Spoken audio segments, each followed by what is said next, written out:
pas pour un petit festival, là? Personnellement, je m'en vais vers Wembley. Oh, écoutez, j'adore. J'ai toujours rêvé de voir Queen en concert. Alors voilà. Bah, vous le voyez sur mon t-shirt. Ouais, Ah, bah, moi aussi. exactement, c'est un petit rêve qui se réalise. Bonjour Freddy. Bonjour Freddy. Mais dites-moi, cher ami, quelle Bernadette êtes-vous aujourd'hui? Eh bien aujourd'hui, à défaut d'être rock'n'roll, je suis Bernadette, vie de bohème. Vie de bohème. Oh oui, je me laisse aller. Oh, j'adore. Vie de bohème avec Vie de ce bohème. bouquin, je vais arracher mon post-it, sinon on ne voit pas la couverture formidable, de Fairyland, écrit par Alicia Abbott. Mais c'est un de mes livres préférés. Vous rigolez. Non, je vous le promets. Mais vous me volez toutes mes lectures, Bernadette. Mais non, Vous me volez mon look. c'est juste que nous rentrons en suffit. résonance, les liens Bon, de pensée qui bondissent. Eh bien, raisonnons, parlons-en ensemble. Mais alors. oui, dites-moi tout.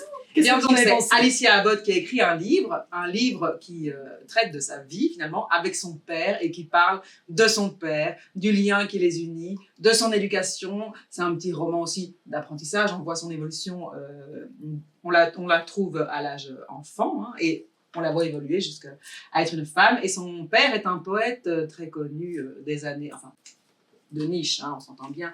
Je ne le connaissais pas avant de lire le livre, c'est pour ça que je dis ça.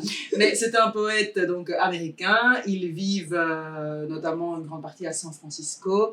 Et vous voulez en dire un petit peu plus, c'est un milieu particulier, une éducation du coup particulière. Et Car en effet, ma chère Bernadette, cela se passe dans les années 70-80. Son père est homosexuel. La maman décède suite à une overdose, je pense, une prise de drogue, problème de drogue. Et donc, il se retrouve papa solo homosexuel à cette époque-là. Évidemment, ce n'est pas quelque chose de courant. Et donc, c'est très beau de voir cette... Et malheureusement, son papa va décéder pendant l'épidémie du sida. Et on voit vraiment toute la beauté à travers les yeux de cet enfant, de cette relation et de cette éducation qui n'est pas sans faille, mais qui est pleine d'amour. Donc c'est un ouvrage, je trouve... Et qui dépeint bien l'époque aussi de ce milieu artistique et en marge. Exactement. Et de tout ce qui est toute la politique de l'époque. L'émulation poétique de cette époque. Émulons-nous.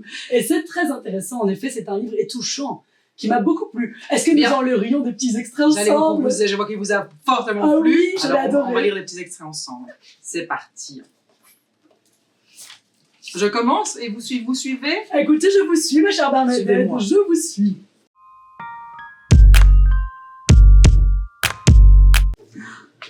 En feuilletant le journal de mon père, il est difficile de ne pas être déçu par certains de ses choix. Le fait qu'il me laisse sortir avec Christa la fugitive, qu'il s'obstine à rester pendant des mois avec Linda, quand bien même il était clair que son foyer n'était pas un foyer heureux, ou qu'il me laisse toute seule. À quoi pensait-il? Comment pouvait-il faire passer son travail et sa communauté en priorité?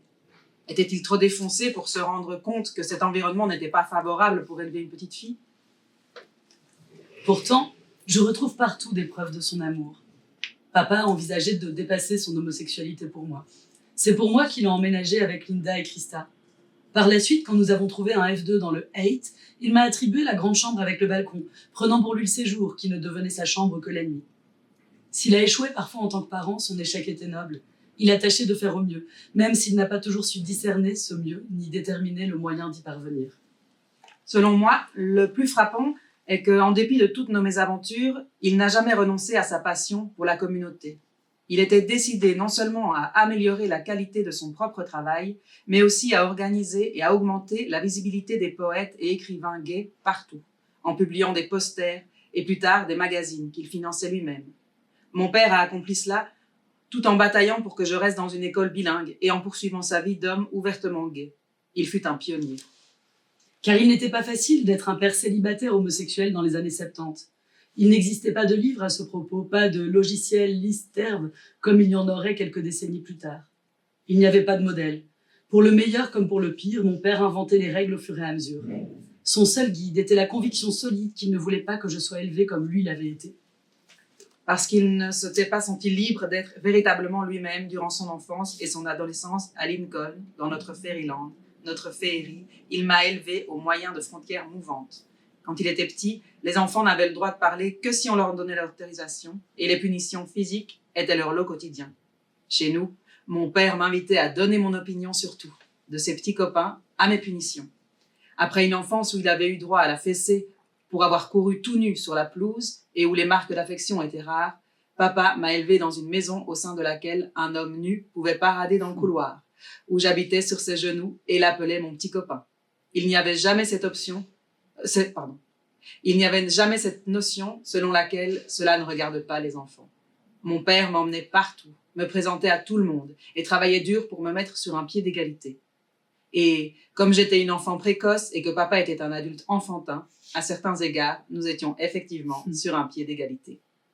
Des conservateurs tels que Anita Bryant ou le sénateur de Californie John Briggs craignaient que des professeurs homosexuels inculquent aux enfants un mode de vie gay. Papa n'a jamais développé de tels efforts. Voici ce qu'il a écrit en 1975. Je ne m'efforce pas de faire d'elle une homo. Je ne dissimule pas mon homosexualité pour qu'elle devienne une adulte hétéro. Mais elle peut voir qu'il y a de nombreuses orientations et maintes façons d'être. Espérons que lorsqu'elle sera adulte, nous vivrons dans une société où les dichotomies homo-hétéro et homme-femme ne seront pas si importantes, où les gens pourront simplement être ce qui leur paraît le plus naturel, là où ils sont le plus à leur aise. J'ai toujours constaté que les gens passaient du temps avec ceux qu'ils aimaient. C'est un extrait vraiment très beau, je trouve très bouleversant. Mais notre préféré est à la fin et je vous le laisse. Oh, merci ma Bernadette. Oh, merci beaucoup. Alors, c'est un tout petit extrait qui termine ce livre et qui, en effet, nous a toutes les deux beaucoup émus. Cet endroit où papa et moi avons vécu ensemble, notre Fairyland, ce royaume de fées, n'était pas factice. Il s'agissait d'un endroit bien réel, peuplé de gens tout aussi bien réels, et j'y étais. Et si je n'ai plus habité à San Francisco depuis 1994, et si ma vie aujourd'hui est très différente de notre vie à l'époque, papa la qualifierait certainement de bourgeoise, je suis pleinement un produit de ce monde. J'ai beau être hétéro et ne plus avoir de parents homo depuis plus de 20 ans, j'ai toujours le sentiment de faire partie de cette communauté queer. Cette histoire des gays est mon histoire des gays. Cette histoire gay est notre histoire gay à tous. Je le relirai bien encore une fois, tellement j'ai adoré ce bouquin. C'est tellement beau. C'est un roman qui est un peu un récit de vie, mais qu'on ne sait pas lâcher. Il est très, l'écriture est hyper fluide et on ne peut que aller de l'avant. Et entrecoupé de journaux aussi, justement. Donc on a à la fois un côté documentaire et un côté retour d'expérience. Et puis les poésies aussi. Et les poésies, c'est très très beau. Vraiment, je vous le conseille à tous. Et vous, Bernadette, quelle Bernadette êtes-vous? Eh bien, nous parlions justement de récits de vie. Et figurez-vous qu'aujourd'hui, je suis une Bernadette certaine. Mais alors, certaine. Êtes-vous certaine? Je suis certaine. En êtes-vous certaine? J'en suis certaine. Sûre dessus? J'en suis sûre dessus. Parce que ce roman, ce récit plutôt, s'intitule, je vais vous le donner en mille, 2 ou 3 choses dont je suis sûre, de Dorothy Allison. Je suis sûre que vous allez être étonnée, mais j'ai adoré ce bouquin. Mais non! Mais j'en suis sûre! Mais ce n'est pas possible! Mais si, je me souviens, je l'ai adoré! Si. Oh, mais c'est merveilleux, on va en parler ensemble! Parlons-en! Eh mais parlons-en, ma chère Bernadette, j'adore quand nos lectures font des petits... Voilà. Dans mes souvenirs, hein, bon, c'est un livre court, qui se lit d'une traite, je ne l'ai pas lâché d'une traite. D'une traite. C'est l'histoire d'une femme qui veut parler, qui veut rendre la parole aux femmes fortes de sa famille, et donc on va suivre son récit, sa vie et les femmes qui l'ont vraiment inspiré dans sa vie. C'est pas une histoire facile, hein, on reste dans des thématiques. C'est pas facile, c'est pas facile. Un peu. C'est pas facile, Non, c'est pas voilà, facile. c'est pas léger, c'est pas léger. Mais c'est intéressant. C'est intéressant. Très intéressant. Parlons-en. Parlons-en. Et donc Dorothy Allison, en effet, comme vous le disiez, est une autrice féministe américaine homosexuelle qui a grandi dans le milieu des white trash aux États-Unis, donc cette pauvreté extrême parmi les blancs, que l'on sépare évidemment de la pauvreté sociologiquement en fait noire, puisque ce n'est pas traité de la même façon. Et elle revient sur son passé, bon, avec beaucoup de maltraitance, tout ce qu'on peut connaître aussi dans ces familles où finalement il y a peu d'argent, où on est maltraité par la société et où du coup les jeunes ont peu d'espoir. Oui, c'est pas léger. Non, ce n'est pas léger du tout. On s'est documenté de photos de sa famille. Oui, ça c'est très chouette d'avoir des photos en noir et blanc, notamment. Il me semble que c'est que des photos en noir et blanc. Et on voit sa maman, le parcours, qui travaillait dans les stations-service, etc. Les cousins, bon, qui se bastonnent, l'espérance de vie qui est tout de même assez brève. Et elle réfléchit à tout ça. Donc je trouve qu'il y a à la fois un aspect sociologique. On découvre aussi, toute une partie de la population qui, des voix aussi qu'on entend peu. Donc, et son chemin personnel à elle, son intimité, exactement. Et comment on se construit sur ses bases. Exactement, comment se construit-on sur ses bases. Est-ce que vous souhaitez, ma chère Bernadette, lire un petit peu avec moi? J'aimerais beaucoup. Vous me permettez? Oh, j'adorerais. Bon, d'accord. Allez, je commence, vous me suivez cette fois? D'accord. Allez, suivons-nous. Ah oui, et ce que j'ai quand même oublié de dire, c'est que le style est exceptionnel. Ah bah oui. C'est hyper Nous ne lisons pas n'importe quoi. Voilà, là vraiment le style est... Ah, ça claque. Ça claque.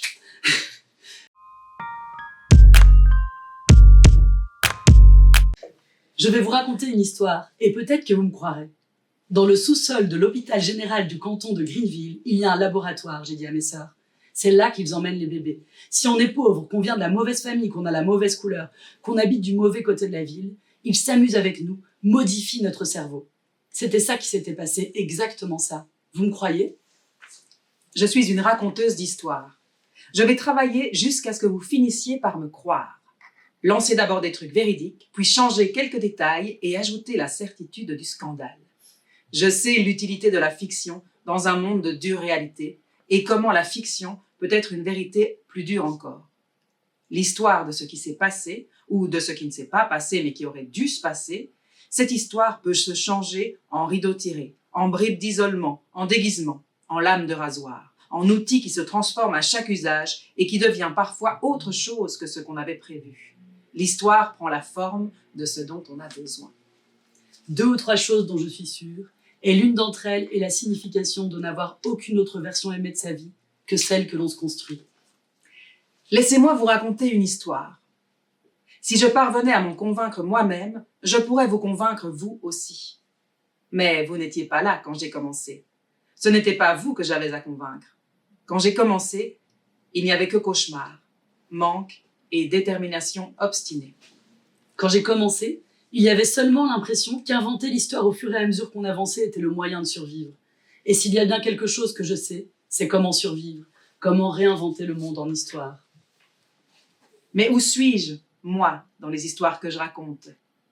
Pas la raconteuse, mais la femme dans l'histoire, la femme qui croit en l'histoire. Quelle est la vérité à son sujet ? C'était l'une d'entre elles. C'était l'une de ces femmes légendaires qui se sont enfouies. Une reine sorcière, une jeune fille guerrière, une mère avec une valise en toile, une fille aux os brisés. Les femmes s'enfuient parce qu'elles doivent s'enfuir. Si je suis partie, c'est parce que sinon je serais morte. Personne ne m'avait prévenu qu'on emporte son monde avec soi, que s'enfuir devient une habitude, que le secret de la fuite, c'est de savoir pourquoi on s'enfuit et où on va, et de laisser derrière soi les raisons pour lesquelles on part. Oh, beaucoup d'émotions à la relecture de cet extrait. Et c'est vrai que c'est un hommage aux femmes qui résistent en fait et qui ne ploient pas ces roseaux, qui ne ploient pas de génération en génération sous la violence, dans la pauvreté et sous les coups, quoi. Donc merci Dorothy. Et c'est une écriture, comme dans ce livre-ci, qu'on a envie de relire. C'est un bouquin que je relirai plusieurs fois dans ma vie, j'en suis certaine. Je l'ai déjà relu 2 fois, et je suis certaine que je le relirai encore une autre. Mais par contre, en parlant de femmes qui partent, je dois m'en aller.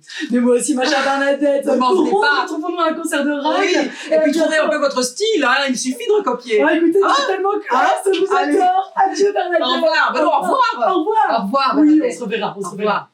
Ciao. Wembley.